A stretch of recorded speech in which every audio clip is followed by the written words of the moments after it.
Ultra green ఇది రసాయనాలని vegetable నుంచి తీసేస్తుంది, తొలగిస్తుంది పావు గంటలో. అలాగే ఇది చూడండి అల్ట్రా బ్లూ ఇది పురుగు మందుల్ని తొలగిస్తుంది. అలాగే ఇది చూడండి అల్ట్రా వయోలెట్ కిరణాలు ఇది ఏమైనా కొత్త కొత్త వైరస్ని లేకుండా చేస్తుంది.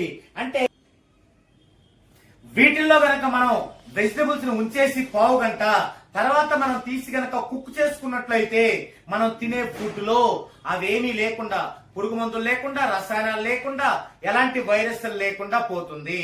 అలాగే ఒక్క వెజిటబుల్సే కాదు, మనం టీ పెట్టుకుంటాం, పాల ప్యాకెట్ అది కూడా ఇందులో పెట్టాలి. అలాగే రైస్ వండుకుంటాం, రైస్ కూడా, ఫ్రూట్స్, ఎవ్రీథింగ్ మనము తినేటువంటివి కుక్ చేసుకొని గాని కుక్ చేయకుండా గాని తినేటువంటివి ఏవైనా సరే దీనిలో పెట్టి గనక మనం 15 నిమిషాలు ఉంచగలిగితే దానిలో ఉన్న పురుగు మందుల యొక్క వ్యర్థం, తర్వాత రసాయనాల యొక్క వ్యర్థం, అలాగే వైరస్ల యొక్క వ్యర్థం కూడా క్లీన్ గా పోయి మనకి ఒరిజినల్ అయినటువంటి ఆర్గానిక్ ఫుడ్ దొరుకుతుంది.